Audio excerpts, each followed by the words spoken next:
E vai começar mais um vídeo para o canal. Deixe seu like e se inscreva no canal para dar uma força para o canal crescer.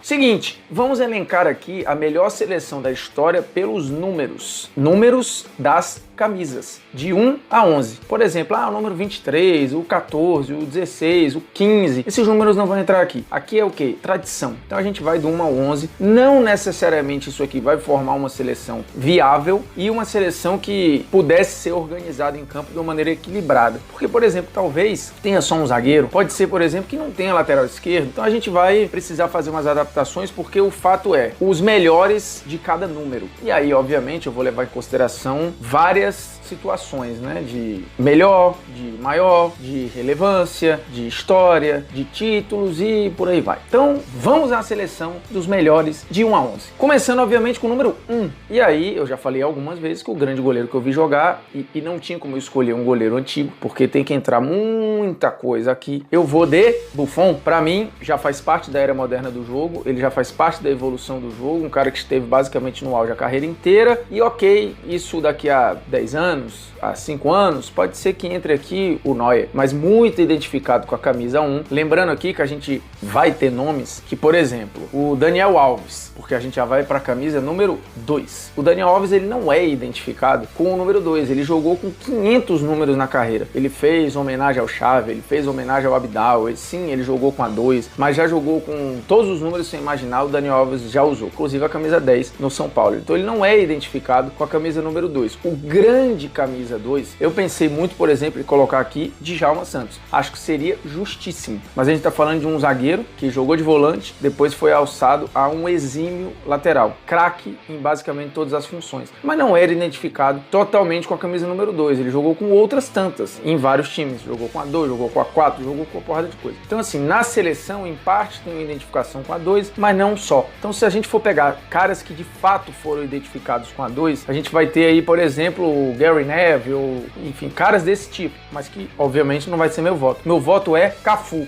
Mas você já disse que ele não é o melhor lateral direito que você já viu. Não é. Mas com a camisa 2, neste casamento, o cara que mais remete ao número 2 pra mim e que de fato foi monstruoso, nosso querido Cafu. Camisa número 3, Maldini. Esse acho que é até fácil. Tem muita gente na briga aí, mas Maldini, vencedor, altamente regular no nível altíssimo, lateral esquerdo, zagueiro, tudo com uma elegância, com uma limpeza, com uma maneira muito eficiente de jogar, com um brilhantismo, sempre no mesmo nível, né? Um jogador, e eu já falei isso em outros programas, por exemplo, no Melhor de 10, formou, acho que a grande zaga de toda uma geração, Baresi e Maldini, com números estratosféricos, não só de títulos, mas em jogos que não tomaram gol, em nível de atuação, enfim. O Maldini no nível absoluto. Camisa número 4 é um número difícil. E aí eu vou muito dos caras que mais eu me identifiquei e obviamente assim, eu citei aqui o Djalma Santos, ele não é absolutamente identificado com a camisa 4, você tem o Sérgio Ramos, ele é um fortíssimo candidato, mas teve participações importantes em campanha jogando com a 15. Eu vou de Patrick Vieira. Esse foi o grande camisa 4 que eu vi, um dos grandes camisas 4 da história do futebol. Cara, volante, extremamente técnico, um domínio do meio campo absoluto e que se precisar aí nesse nosso time improvisar e meter ele lá atrás, eu não tenho nenhuma dúvida que vai fazer um bonito. Camisa número 5, aí é um cara que eu não vi jogar, mas eu sei todo o histórico e obviamente o impacto que ele teve no período em que ele jogou, o quanto ele foi importante não só para o Bayern quanto para a seleção alemã e de fato até surgir, por exemplo, o Zidane. Acho que a grande identificação que eu sempre tive com camisa 5 foi Franz Beckenbauer. E aí você vai falar, poxa, mas e o Zidane que você citou aí? O Zidane, ele jogou com a 5 no Real Madrid, mas a grande identificação que você olha para o Zidane, você fala, isto é um 10, isto é um camisa 10, jogou na seleção da França com a 10, não era esse o mesmo número dele, por exemplo, na Juventus. Então você tinha variações. O Zidane jogou com algumas camisas diferentes ao longo da carreira. Então assim, não dá para ele tomar de assalto aqui a camisa número 5 que pertence a Franz Beckenbauer. Ele pode fazer aí o zagueiro neste time ao lado perfeitamente do Maldini. Se precisar, ele joga mais avançado no meio campo, pode fazer o papel de líbero, enfim. O Beckenbauer é um cara muito moderno pro período em que ele jogou e espetacular. Camisa número 6, aí você fala, puxa, vai direto pra lateral. Só que a gente esquece o quê? Xavi. Esse Esse é o grande camisa 6 da história do futebol. Um cara dominante na sua função durante muito tempo, vencedor, revolucionário, por que não em parte, porque ele mudou até o parâmetro físico de como dominar o meio-campo. Se olhava muito para a parte física, para o domínio territorial de uma maneira imponente, e o Xavi, pequenininho, foi lá e fez todo o domínio de uma outra forma, um domínio técnico, inteligente, observando e gerando espaços, assim como o Iniesta, que falaremos dele mais na frente. Camisa número 7 eu acho que é batata. Muita gente vai falar do Garrincha,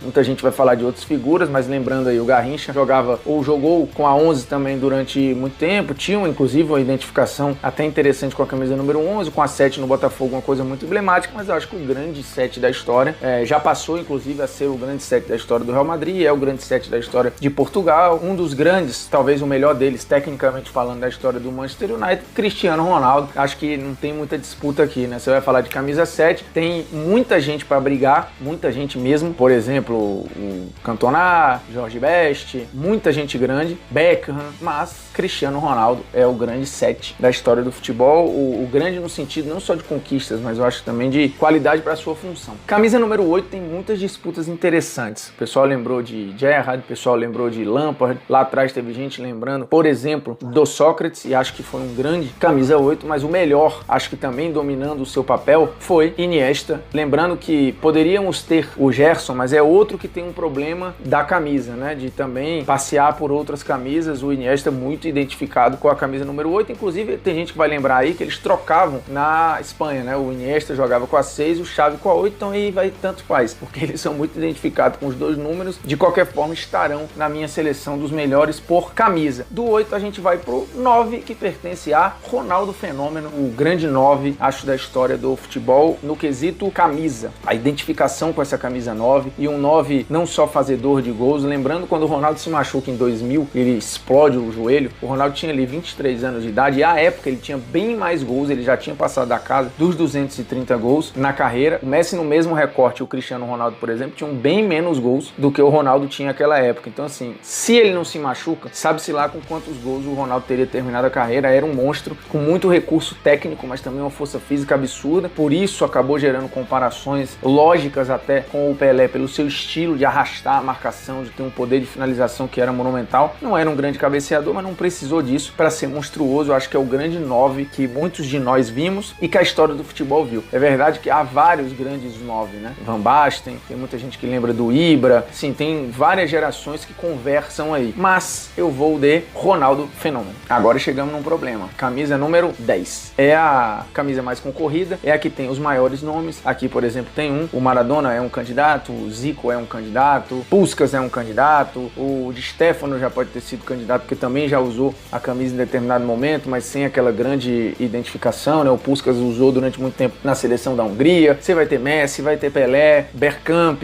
assim, se você quiser ter exemplo de todos os tipos aí, você vai ter. O Zidane, que a gente falou lá atrás, né? Uma grande identificação com a camisa 10 da seleção francesa, por exemplo. Platini, assim, é a maior concorrência que tem, é da camisa 10. E aqui, botando todo o peso da história, acho que a maior identificação, quando você fala em camisa 10, o número 10, ele foi revolucionado pelo Pelé, isso aí não há dúvida, né? Inclusive ele ganhou o número por acaso na Copa de 58. Mas a partir dali, o número 10 virou uma outra análise em cima, né? Passou de fato a ser o craque do time, era o ponta de lança que não só servia para também armar quando necessário, mas não invariavelmente era o artilheiro da equipe. Então assim, o camisa 10 passou a ser o exemplo de qualidade máxima dentro do jogo, tanto que durante muito tempo numa comunidade do Orkut que eu fazia parte, tinha lá 10 e faixa, que é assim, acho que o ápice, né? O cara ser 10 e capitão do time. O Maradona, por exemplo, foi, o Platini foi, o Zidane, enfim, muita gente de quilate altíssimo. Mas aqui eu não vou ser hipócrita quando eu defendi durante muito tempo que eu não vi ninguém jogar mais bola do que o Messi. Então, o meu 10 neste time é o Messi. Por mais que o grande 10 emblemático, talvez, quando você bota lá camisa 10 no futebol, vai aparecer imagens muito relacionadas ao Pelé. Mas aqui tem uma questão também de qualidade, de domínio do jogo e, obviamente, eu já citei várias vezes que o Pelé, para mim, é o maior da história. Acho que não teremos outro igual, porque o cara é tricampeão do mundo, pegou o Santos e elevou a um patamar estratosférico, mas essa não é a discussão, aqui é uma discussão de qualidade na identificação com o número. Então acho que é Lionel Messi, o cara que arma, que é agudo, que mete gol, que tem os lances geniais de maneira individual, mas pensa de maneira coletiva. Então assim, eu nunca vi ninguém do meio pra frente fazer o que ele faz. O Messi para mim é o grande armador que eu vi jogar e é o grande finalizador que eu vi jogar. Portanto, a camisa 10 desse time aqui tem dono Lionel Messi. E para fechar, camisa 11 para Romário. Tem muita gente boa aí, se a gente for olhar nos sites gringos, muitos gringos põem Ryan Giggs, por exemplo, com a camisa número 11, o Gento, que jogou no Real Madrid, foi muito importante, mas eu acho que a camisa 11 ela criou, e principalmente para o brasileiro, uma simbiose muito legal com o Romário, porque normalmente o goleador, a gente era acostumado e vinha de gerações anteriores ali, com o Careca, por exemplo, usava 9, né? E você teve na própria Copa de 82, de 86, um Careca em 86, o Serginho em 82, então assim, você tinha sempre o 9 era o fazedor de gol, era a referência. O Romário mudou um pouco a nossa percepção, né? E a gente passou a olhar para a camisa 11 como a camisa goleadora para uma geração inteira, então, e com uma qualidade absurda, né? O Romário não era só o gênio da pequena área, ele era muito mais do que isso, muita coisa mais que isso, e no final das contas é o melhor camisa 11 da história. E é isso, galera, esse aqui foi mais um vídeo, deixe seu like e se inscreva no canal.